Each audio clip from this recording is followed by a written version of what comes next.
안녕하십니까. 포커스인 문철진입니다. 6.13 지방선거 4일 앞으로 다가왔습니다. 어제부터 사전투표가 시작되면서 사실상 선거가 시작됐다고 말할 수 있는데요. 북미 정상회담을 비롯해서 굵직한 이슈에 지방선거가 묻히면서 정책선거가 실종됐다는 이야기도 나오고 있습니다. 오늘 포커스인에선 이번 6.13 지방선거 어떻게 전망해 볼 수 있을지, 또 정책선거가 되기 위해선 어떤 노력이 필요할지 자세한 이야기 나눠보겠습니다.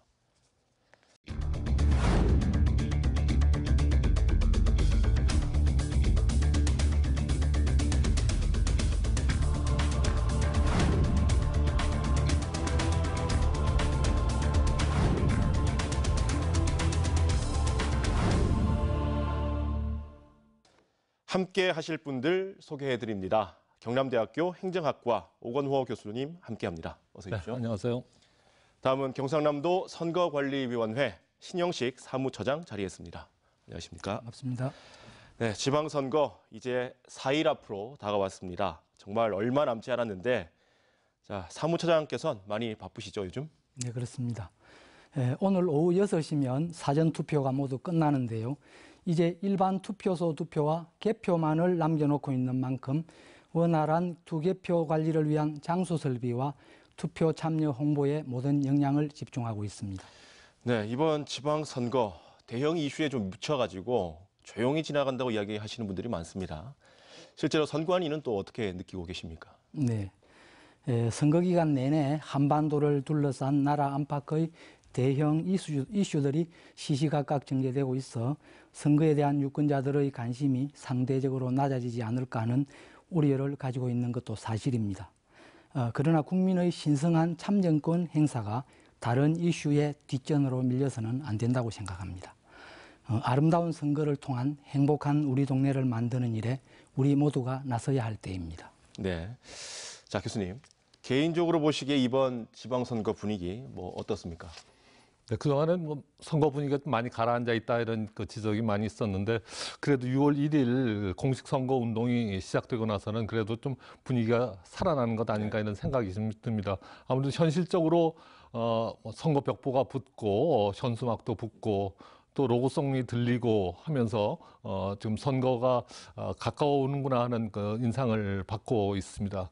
그런데 운동원들이나 후보자들은 열심인지 모르겠지만 아직 그 일반 유권자들에게까지 이런 열기가 살아나고 있지는 않아서 어떤 면에서는 남의 잔치 구경하는 그런 인상이 아직 좀 있는 것 같습니다. 네, 말 그대로 지방선거 아니겠습니까? 그런데 지방선거에서 지방이 빠졌다라는 지적이 나오고 있습니다. 왜 그렇습니까?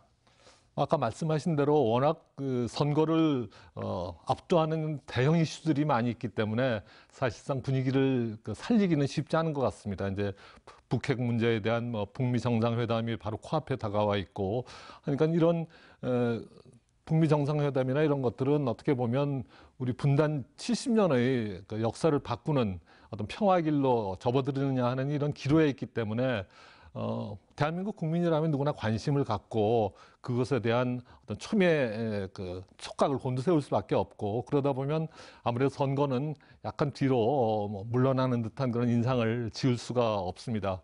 그리고 현재 민주당이 우세하다 이런 그 얘기들을 많이 하고 있습니다만, 그런 우세가 아무래도 대통령의 인기, 개인적인 인기와 지금 북미 정상회담이나 이런 이제 그 남북한 북핵 문제 이런 것들이 영향을 주고 있는 것으로 보이기 때문에 어떤 면에서는 지방에서 치러지는 중앙선거 같은 이런 인상을 지울 수가 없습니다. 근데 아무리 이제 그 큰 일이 있고 우리 삶의 변화가 생길 가능성이 보인다고 하더라도 우리 일상 계속 되어야 되기 때문에 큰일이 생겨도 새끼 먹어야 되고 학교 가야 되고 또 출근해야 되고 하기 때문에 이런 일상을 유지해야 되고, 또 특히나 4년에 한 번 있는 이런 선거라고 하는 것이 사실상 갖고 있는 의미가 각별하기 때문에 이 삶을 바꾸고 세상을 바꾸는데 선거만큼 중요한 이런 이슈가 없기 때문에 아무래도 관심을 많이 가져주시는 것이 필요하다고 생각됩니다.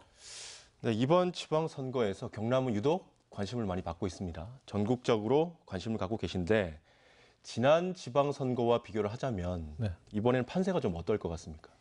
그래서 전통적으로 이 그 중간에 치러지는 지방선거는 집권당 여당의 무덤이다라는 그런 지적이 있었고, 특히 이 경남은 보수 야당의 텃밭인 이런 경향이 강했습니다. 그런데 우리가 지난 촛불 민심 탄핵 그 이후에 여론의 지지가 상당히 변하고 있다는 것은 대부분 피부로 느낄 수 있을 것 같습니다.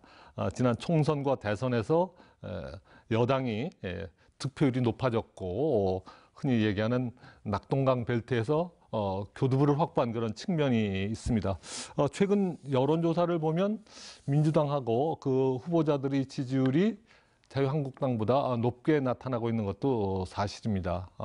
그런데도 이번 도지사 선거 같은 경우에는 대통령의 최측근인 김경수 후보, 그리고 두 번에 걸쳐서 도지사를 지내고 또 선거의 달인이라고 하는 김태호 후보가 대결한다는 점에서 전국적인 관심을 받게 되는 것 같습니다. 현재 여론조사의 결과로 보면 김경수 후보가 좀 앞서는 것으로 나타나고 있지만, 뭐 선거라고 하는 것은 뚜껑을 열어봐야 한다라는 말처럼 결과를 예측하기는 쉽지 않을 것 같습니다. 지금까지 우리나라 선거를 보면 압승이 예상되는 그런 선거에서 실제로 압승을 거두는 경우는 그렇게 별로 없었던 것 같습니다. 노무현 대통령 그 탄핵 이후 벌어진 선거에서도 열린우리당이 3분의 1을 넘을 거다 이런 예측도 있었지만 과반수를 겨우 넘기는 그런 정도였기 때문에 압승을 예상했을 때 압승을 거두기는 어렵다라는 점에서, 그리고 지난번 그 대통령 선거에서도 19대 대선에서도 문재인 후보가 그렇게 많은 표를, 겨우 36% 정도의 표를 얻는 데 그쳤었거든요. 그런 점에서 본다면은 지금 양 캠프 모두에서 뭐 끝날 때까지 끝난 것이 아니다라는 그런 심정으로 선거에 임하고 있지 않을까 생각이 됩니다.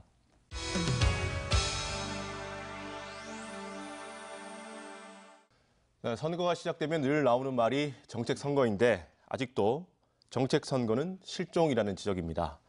자, 교수님, 이번 지방선거에서 정책 선거를 하고 있는 것 같습니까? 어떻습니까? 글쎄요, 후보들마다 뭐 다양한 그 공약을 내걸고 또 각 지역을 다니면서 지역 맞춤형 공약 이런 것들 내놓고 있기는 한데, 유권자들의 눈길을 끌만한 그런 정책들은 그렇게 잘 보이지는 않는 것 같습니다. 지금 되게 비슷비슷한 그런 공약을 내놓거나, 아니면 과거부터 쭉 있었던 해묵은 과제들을 다시 먼지만 좀 털어가지고 새로 내놓는 그런 경우들이 상당수 있는 것 같습니다. 그래서 그런 정책들이 다 필요 없는 것은 아니지만, 그래 보여주기식이나 과거에 해왔던 것을 베끼기식의 공약 이런 것들이 많아서 신선감을 주고 있지는 못하지 않는가. 또 마치 우리가 결혼식장 뷔페 가서 차려놓은 건 많은데 마땅히 먹을 것은 별로 없는 그런 인상을 받는 경우들이 있는 것 같습니다. 그리고 사실 또 지방선거에서 과거 선거에서 무상급식처럼 이렇게 이념적인 갈등을 첨예하게 일으키는 그런 정책들은 사실상 그렇게 찾기가 어려운 점이 있고, 대통령 선거랑 달리 지방에서 이루어지기 때문에 되게 비슷비슷한 뭐 소소한 이런 것들을 내놓고 있어서, 또 유권자들 스스로도 어떤 정책을 보고 이렇게 후보자를 선택한다, 그런 경향은 그렇게 많이 나타나고 있지는 않습니다. 네. 이번에는 신영식 사무처장께 질문을 드리겠습니다. 뭐 힘들겠지만 그래도 정책 선거로 치러야 되지 않겠습니까? 자, 선관위에서는 어떤 노력을 하고 계십니까? 네. 중앙선거관리위원회에서는 지난 4년간 620만 건의 언론 보도와 243개 지방의회의 회의록 10만여 건을 빅데이터로 분석해서 지역별로 관심사안을 동네 공약 지도로 만들고, 유권자가 후보자에게 희망 공약을 제안할 수 있도록 유권자 공약 제안 코너를 마련하였습니다. 정책 공약 알림이 사이트를 통해 후보자의 선거 공약을 비교 평가할 수 있도록 하였고, 또 후보자가 참석한 가운데 정책 선거 실천을 다짐하는 협약식도 개최하였습니다만, 무엇보다 정당과 후보자의 정책 선거 실천 의지와 유권자의 의식 변화가 중요하다고 생각합니다.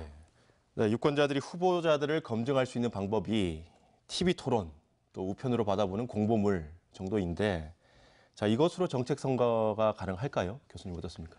네, 아까 신 처장님 말씀대로 선관위에서는 노력을 많이 하고 있기는 합니다만은 또 현실과 괴리는 상당히 좀 있지 않나 이런 생각이 듭니다.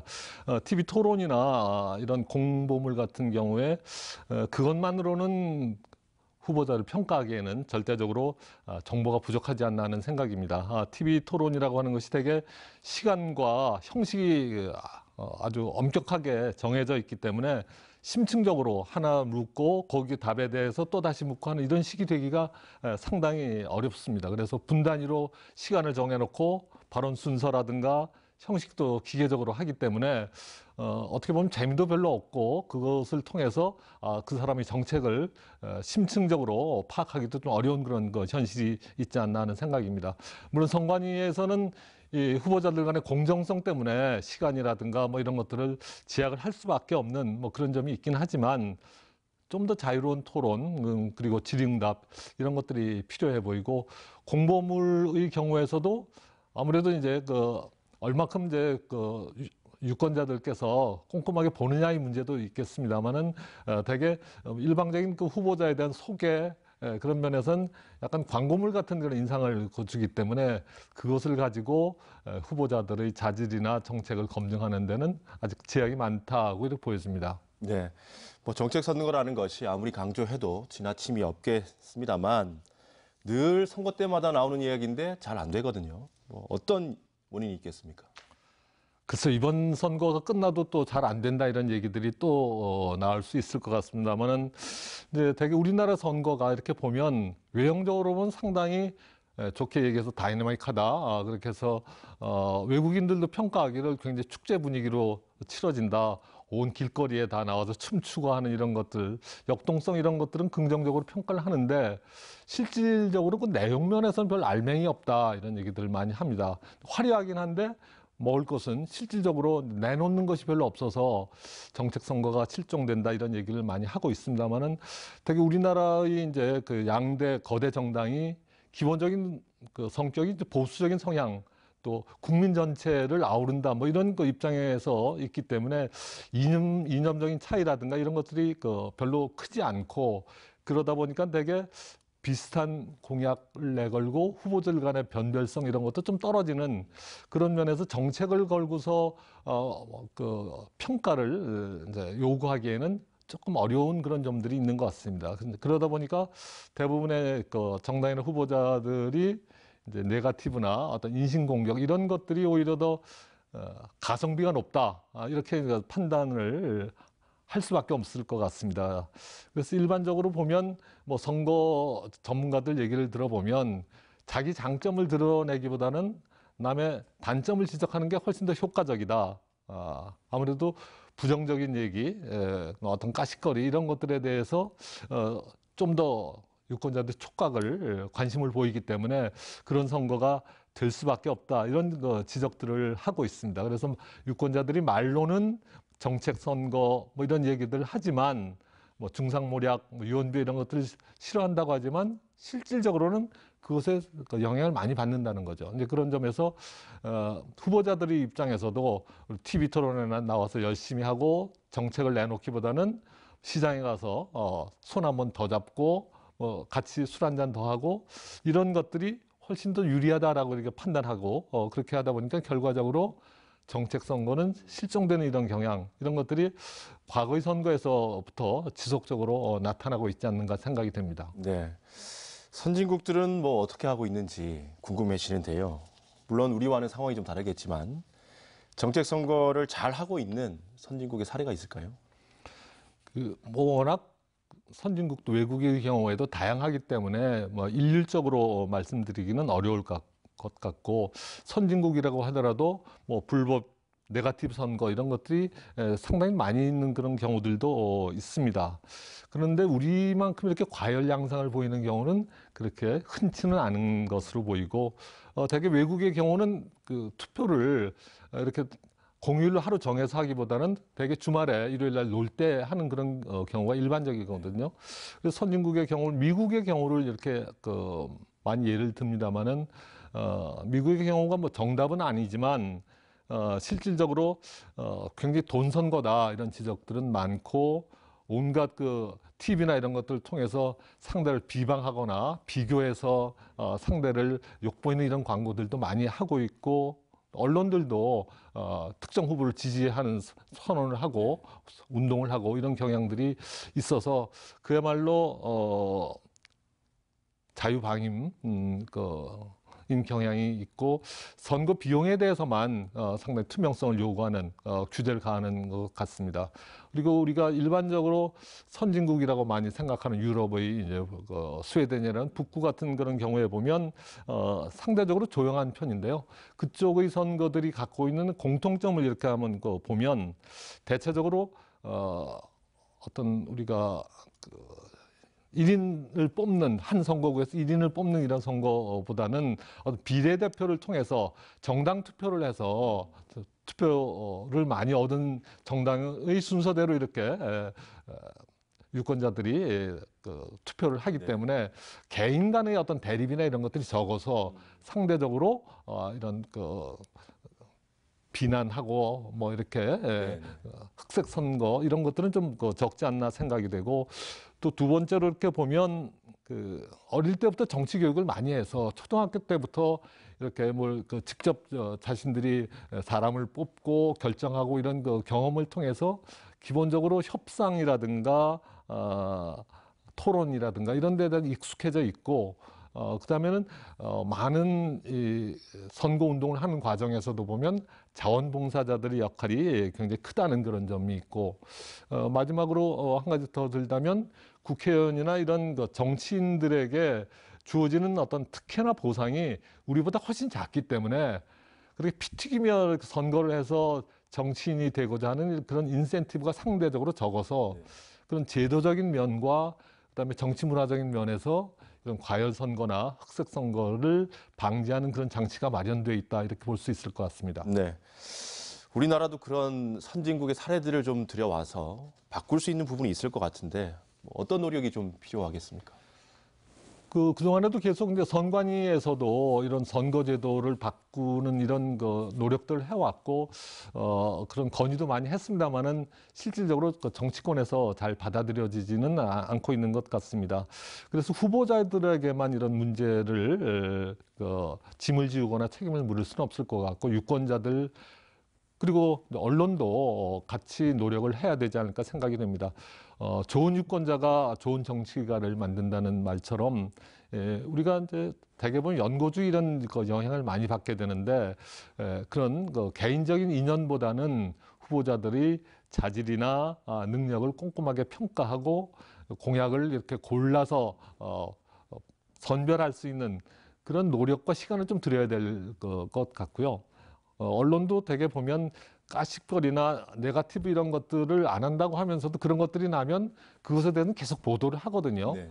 어떤 경우는 SNS에서 상에서 올라오는 걸 그거를 그냥 인용 보도하는 식으로 해서 확산시키는 그런 면들이 있어서, 그런 면에서는 헛소문을 확산시키기보다는 그런 것들을 진화하는 이런 소방수 역할을 언론에서 좀 하고 팩트 체크 같은 걸 제대로 해주셔야 되지 않을까 하는 생각이고, 그다음에 선관위나 정부에서도 이 선거법이나 선거제도에 대한 어떤 이제 관심이나 이런 것 좀 더 기울여서 좀 더 자유스러우면서도 정책 선거를 유도할 수 있는 선거제도, 지금 현재 승자 독식 이런 것들이 조금 더 완화될 수 있는 이런 제도적인 장치, 이런 것들을 좀 마련할 필요가 있지 않을까 생각이 됩니다. 네.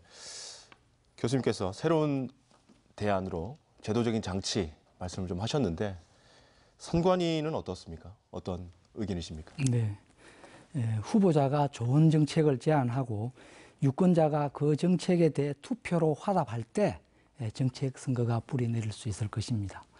정당과 후보자는 일회성 공약이 아니라 지속 가능한 정책을 꾸준히 개발하여 언론 등을 통해 공개하고, 선거관리위원회와 시민단체에서는 체계적인 민주시민교육을 통해 유권자가 정책 선거의 중요성을 인식할 수 있도록 하는 노력이 절실하다고 생각합니다. 네.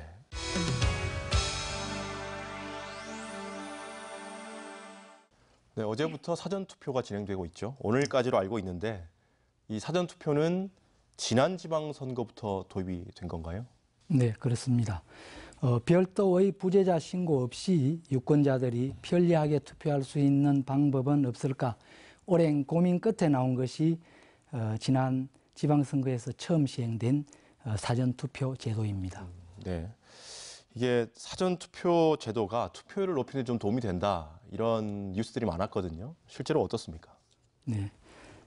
사전투표로 인해 전체 투표율이 얼마나 높아졌는지 단순 비교하는 것은 무리가 있지만 사전투표를 도입한 후 치러진 2014년 지방선거 그리고 2016년 총선, 2017년 대선 모두 이전 선거보다 높은 투표율을 보이고 있습니다. 2014년 지방선거 시 사전투표 참여율은 11.5%, 2년 뒤 2016년 총선 시는 12.2%고 지난해 대선에서는 26.1%로 사전투표 참여율이 점점 높아지고 있습니다. 이번 선거에서도 사전투표 참여율이 전체 투표율을 결정하는 데 영향을 미칠 것으로 보입니다. 네. 지방선거는 뭐 찍어야 할 분들이 많잖아요. 네. 이번에는 몇 장의 투표용지에 투표를 해야 됩니까? 네. 이번 지방선거는 도지사, 교육감, 시장군수, 비례대표 도의원, 지역구 도의원, 비례대표 시군의원, 지역구 시군의원을 한꺼번에 뽑는 선거입니다. 그래서 투표용지도 7장을 두 차례에 걸쳐 받게 됩니다. 먼저 도지사, 교육감, 시장군수 선거 투표용지 3장을 받아 투표한 후 다시 비례대표 도의원, 지역구 도의원, 비례대표 시군의원, 지역구 시군의원 선거 투표용지 4장을 받아 투표하게 됩니다. 참고로 비례대표 도의원과 비례대표 시군의원 선거는 후보자에게 투표하는 것이 아니라 지지하는 정당에 투표하는 것입니다. 네. 3번 먼저 하고 뒤에 4번. 그렇습니다. 총 7번을 해야 되는 건데 경남은 또 국회의원 보궐선거가 있는 지역도 있지 않습니까? 그렇습니다. 경남에서는 유일하게 김해시을 국회의원 보궐선거가 지방선거와 동시에 실시됩니다. 따라서 이 지역에서는 총 8장의 투표용지를 받아 투표하게 됩니다. 네. 이번 지방선거에서 또 혹시 뭐 달라지는 점들이 있을까요? 네. 선거운동을 할 수 있는 사람은 언제든지 문자 메시지, 전자우편, 인터넷 홈페이지, 카카오톡, 페이스북 등 SNS를 이용하여 선거운동을 할 수 있고 선거일에 기호 등이 표시된 투표 인증샷을 인터넷에 게시하거나 SNS 등으로 전송하는 것도 가능합니다. 그러나 기표한 투표지를 촬영하거나 인터넷에 공개하는 경우 처벌받게 되므로 유의해야 합니다. 네.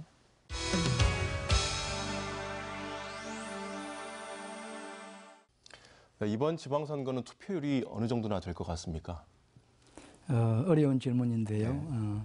앞서 대형 이슈들로 인해 지방선거에 대한 관심이 저조하다는 평가가 있었습니다만 최근 중앙선거관리위원회가 실시한 여론조사 결과를 보면 유권자 10명 중 7명이 반드시 투표하겠다고 응답하였습니다. 지난 대선에서 보여준 유권자들의 참여 열기와 사전투표에 대한 높은 관심 등을 감안하면 지방선거 최초로 70%의 투표율이 나올 수도 있다고 생각합니다. 네. 투표율을 높이는 문제는 선거 때마다 나오는 이야기이긴 한데 투표율이 이렇게 높을 때, 낮을 때 뭐 어떤 원인들이 있는 건가요? 네. 투표율이 낮았을 때는 선거 기간 중에 국민들의 관심을 끌만한 국가적인 이벤트가 있었는데요. 바로 2002년 한일 월드컵과 지방선거가 맞물려 역대 최저치인 48.8%의 투표율을 보였습니다. 반대로 역대 지방선거 중 투표율이 가장 높았을 때는 1995년 제1회 전국동시지방선거 때 68.4%를 기록했는데 이때는 권위주의적인 동원이나 금권 선거의 영향도 받지 않았나 생각해 볼 수도 있겠습니다. 네. 투표율을 좌우하는 가장 중요한 요인은 아무래도 유권자의 선거 참여에 대한 관심도가 아닐까 생각합니다. 투표율을 높이기 위해서 뭐 많은 노력을 하고 계시겠지만 올해 또 특별히 하고 계신 일들이 있을까요? 네. 이번 지방선거에서는 유권자의 투표 참여 제약 요인을 해소하는 데 주안점을 두고 있습니다. 사회적 약자의 참정권 보장을 위해 시각장애 선거인용 투표 안내 음성 정보를 제공하고 지적 발달 장애인용 투표 안내 영상 제작, 교통 불편 지역 선거인에 대한 교통 편의 제공은 물론 영세 사업체 근로자의 투표 시간 보장을 위한 관련 기관 방문 안내 등 많은 노력을 기울이고 있고 인터넷을 통해서도 후보자 정보와 정책, 공약, 투표소 위치 등 각종 선거 정보를 제공하고 있습니다. 이 밖에도 투표 참여 분위기 조성을 위해 우리 경남에서 독자적으로 추진한 특색 있는 사업을 소개하면 선거의 각 주체인 정당과 후보자, 유권자, 그리고 선거관리위원회가 함께 참여한 도미노 축제, 투표함 모형의 대형 조형물 설치, 또 도내 100여 개 동네 빵집에서 기표 모양이 들어간 투표빵 출시, 우체국 택배 차량, 오토바이 1,300여 대와 4천 바다 케이블카를 활용한 투표 참여 홍보, NC 다이노스 야구 경기와 전국 노래자랑 출연을 통한 홍보 등 나름대로 최선을 다하고 있습니다. 네. 높은 투표율을 기대하기 위해서는 유권자의 깨어있는 민주시민의식이 가장 중요하다 하겠습니다. 네. 많은 이벤트들을 준비하고 계신데 이 투표를 하면 또 빠질 수 없는 것이 젊은 층의 투표율이거든요. 늘 젊은 층들이 투표를 하지 않는다, 낮다 이런 얘기들이 나오고 있는데 그 이유는 뭐라고 보십니까? 글쎄요, 청년층들이 투표를 잘 안 한다라는 뭐 전통적으로 이렇게 내려오는 그 경향이었던 것 같고요. 그 이유는 대부분 이제 정치적 무관심이 심하고 특히나 최근에는 흔히 뭐 취업난이라든가 뭐 이런 그 경제적인 문제들 이런 것들이 많이 생기면서 흔히 우리가 3포 세대, 뭐 취업, 연애, 결혼을 포기한 이런 세대들이 정치에 관심을 가질 여유가 없다. 우선 내 문제, 먹고 사는 문제도 해결하기 못하는데 선거에 대한 관심을 가지기 어렵고 또 누가 돼도 우리의 삶을 바꾸지 못한다면 이런 생각들이 있었기 때문에 그렇게 낮았다고 볼 수 있는데요. 근데 최근 통계를 이렇게 보면 이 청년층의 선거 참여율이 높아지고 있는 것도 사실입니다. 지난번 그 대선 자료 18대, 19대 대선 투표를 보면 20대의 투표율이 18대 때는 68.5%에서 19대 때는 76.1%로 대폭 높아졌고 30대도 70%에서 74%로 높아진 것으로 나타나고 있습니다.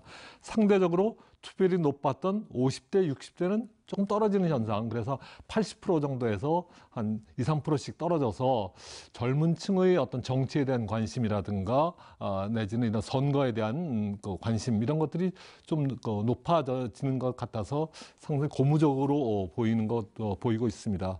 다음에 이렇게 그 청년층의 투표율이 높아지는 것은 자신들의 문제를 해결하는 것이 또 결국 정치를 통해서 정책을 통해서 해결돼야 된다라는 이런 것 때문에 우리들의 문제를 개인적인 노력으로 돌파하는 것도 필요하겠지만 이런 정치를 바꾸고 구조적인 환경을 바꿔야 된다는 점에서 아마 의식 수준이 그만큼 높아진 것이 영향을 주지 않았나 이렇게 생각을 해봅니다. 네.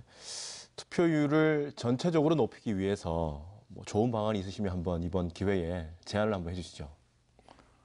마땅한 방안이 있었으면 선관위에서 벌써 실시를 했겠죠. 그래서 뭐 우리나라뿐만 아니라 외국의 경우도 투표율 높이는 것 때문에 고민을 많이 하고 어차피 선거라고 하는 것이 민주주의의 꽃인데 투표율이 낮으면 아무래도 당선된 후보자의 정통성 문제도 있고 하기 때문에 투표율 높이는 것이 필요한 것 같습니다. 그래서 호주 같은 경우에는 투표를 안 하면 벌금을 매기는 그래서 의무적으로 투표를 하도록 그렇게 하는 경우도 있고요.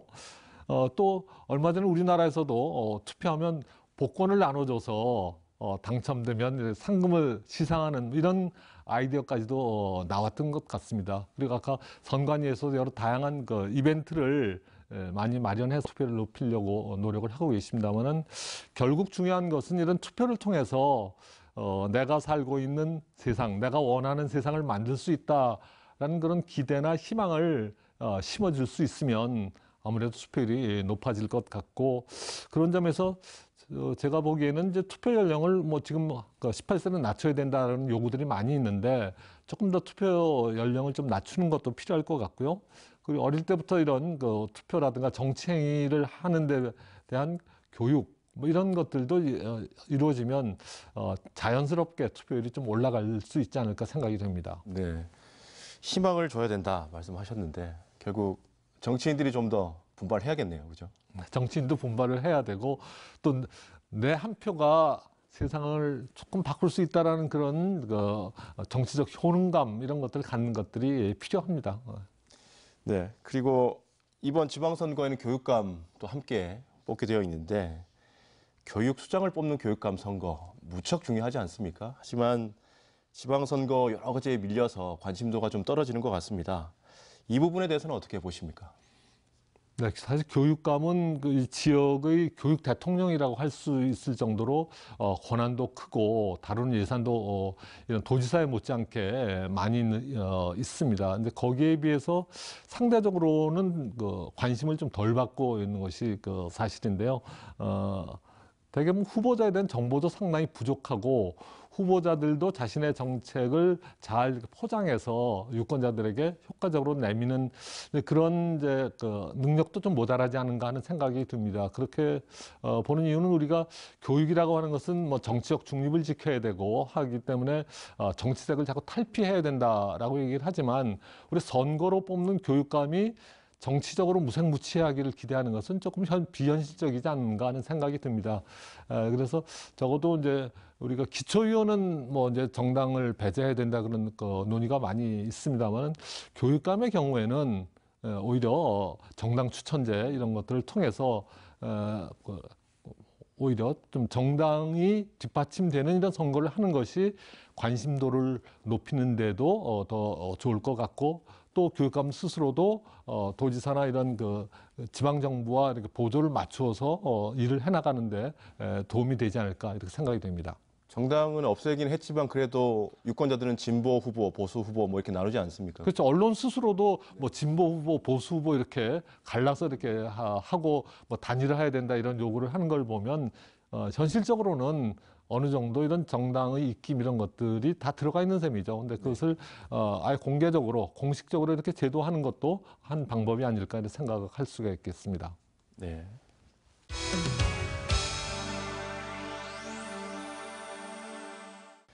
네, 앞에서도 잠깐 이야기를 나눴습니다만 이번 지방선거 결과에 대해서 경남에 특히 관심이 많은 것 같습니다.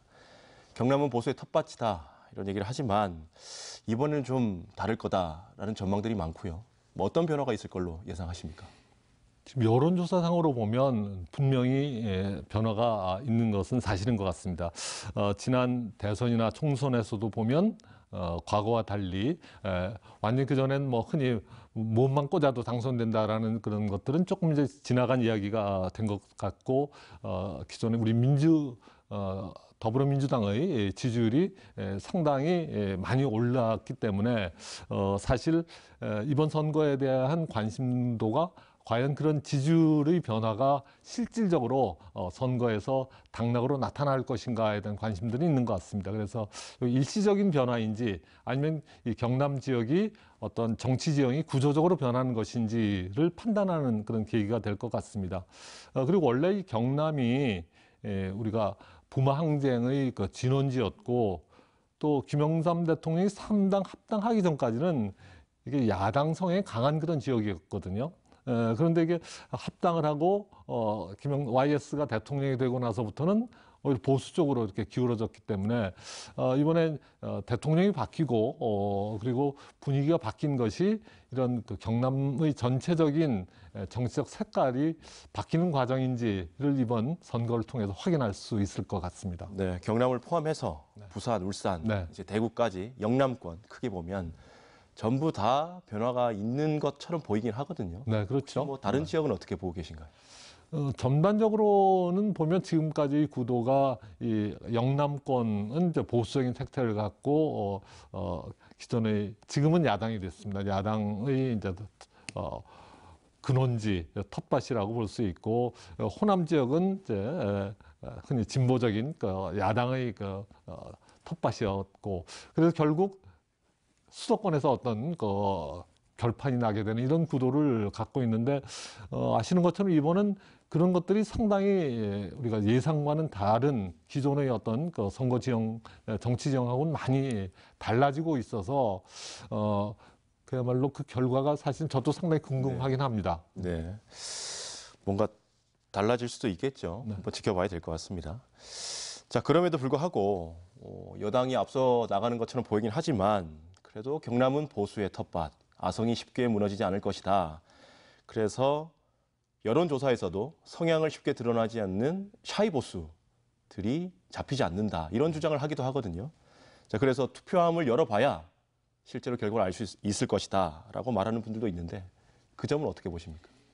네, 흔히 그 침묵하고 있는 다수 내지는 침묵하고 있는 보수층들이 과연 이제 어느 정도 될 것인지 또 그분들이 어느 정도 결집해서 표심으로 그것을 나타낼 것인지 이런 것들에 대한 어떤 궁금증 이런 것들이 많이 있는 것 같습니다. 그런데 여론조사상으로 보면 그런 가능성이 그렇게 높아 보이지는 않습니다. 그런데 아직 선거 며칠 더 남아 있고 하기 때문에 결과적으로 이제 선거가 이제 막판에 이렇게 조그만 박빙으로 가게 되는 그런 경우들을 보면 현재 유리한 위치에 있는 그런 쪽에서 지나치게 좀 자만한다든가 뭐 샴페인을 미리 터뜨린다든가 하는 뭐 이런 이제 그 경우에 보면 결과가 뒤집히는 경우들도 있었고, 또 하나는 이제 지금 되게 남북 문제라든가 북핵 문제들이 이제 가장 큰 이슈로 있지만, 그러나 밑바닥을 보면 이 민생 문제, 경제 문제라고 하는 것이 이제 가장 영향을 많이 주는 그런 잠재적인 변수라고 볼 수 있기 때문에 이런 민생 문제, 경제 문제에 대한 이슈가 또 얼마큼 또 활성화돼서 살아나느냐에 따라서 결과는 조금 달라질 가능성, 내지는 지지율이나 이런 데서 변화가 있을 가능성은 있어 보입니다. 네, 경제 문제를 말씀하셨는데 뭐 그만큼 먹고 살기가 힘들다는 얘기겠죠. 유권자들이 다들 경제를 어떻게 활성화시킬 것인가에 대해서 관심을 갖고 있습니다만 이번 선거전을 이렇게 지켜보면 딱히 경제에 대해서 이런 해법을 내놓는 후보들이 많지 않은 것 같기도 하거든요. 그런 쪽으로 좀 집중을 하는 후보가 승리할 수 있을 것 같다. 이렇게 전망을 하시나요? 어떻습니까? 예, 실질적으로 경제 문제, 먹고 사는 문제가 이제 가장 중요한 문제이기 때문에 그것에 대한 해법을 제시할 수 있으면 뭐 당선은 맡아놓은 것이나 다름없다. 근데 사실 해법 제시하기가 쉽지 않기 때문에 문제인데요. 그럼에도 불구하고 과거 이제 미국의 클린턴 대통령이 선거구호로 바보야, 경제가 문제야 이런 것을 내걸어서 부시 후보한테 이긴 것처럼 먹고 사는 문제를 어떻게 이슈화시키느냐 하는 것들이 사실은 선거에서 굉장히 중요한 핵심적인 전략이라고 할 수 있을 것 같습니다. 그래서 뭐 경제가 어렵다는 얘기는 과거부터 쭉 해왔지만 이런 것들을 표심으로 어떻게 연결할 수 있느냐라는 것은 상당히 전략적인 판단이 깔려 있는 것 같고요. 그런 점에서 이 며칠 남지 않은 선거운동 기간 동안에 야당의 입장에서 보면 어떻게 민생 문제를 좀 많이 부각시킬 수 있느냐, 그리고 나름대로 대안을 제시할 수 있느냐, 이것이 며칠 남지 않은 선거 판세에 상당히 영향을 줄 가능성은 높아 보입니다. 여러 가지 이야기를 듣다 보니 어느새 마무리를 해야 될 시간이 됐습니다. 자, 이번 지방선거가 어떤 선거가 됐으면 하는지 마지막으로 한 말씀씩 듣고 마치겠습니다. 먼저 오건호 교수께서 말씀해 주시죠. 네, 이번 선거를 앞두고 유권자분들께서 세상을 바꾸는 10분을 투자하라라고 말씀을 드리고 싶습니다. 부족하지만 정보를 충분히 얻기 어렵습니다만은 각 가정으로 배달된 선거 공보라도 한 10분만 시간을 내서 꼼꼼하게 살펴보시고 그래도 그중에 나은 후보를 골라내는 그런 노력을 기울여 주셨으면, 그리고 내 한 표가 당락, 세상을 바꿀 수 있다, 그런 믿음을 가지시면 좋겠습니다. 네, 끝으로 신영식 사무처장께서도 한 말씀 부탁드립니다. 네, 정당과 후보자는 좋은 정책으로 경쟁하고 유권자는 정당과 후보자의 공약을 꼼꼼하게 잘 살펴보고 투표할 때 우리 동네의 미래도 밝을 것입니다. 유권자 여러분, 정치 후원금보다 더 가치 있는 투표로 지지하는 정당과 후보자를 응원해 주십시오. 감사합니다. 네, 오늘 말씀 잘 들었습니다. 경남대학교 행정학과 오건호 교수님 말씀 감사합니다. 경상남도 선거관리위원회 신영식 사무처장님도 감사합니다. 링컨은 투표는 탄환보다 강하다고 말했습니다. 유권자의 권리이자 의무인 투표에 적극 참여하는 시민의식을 기대하면서 포커스인 여기서 인사드립니다. 함께해 주신 여러분 고맙습니다.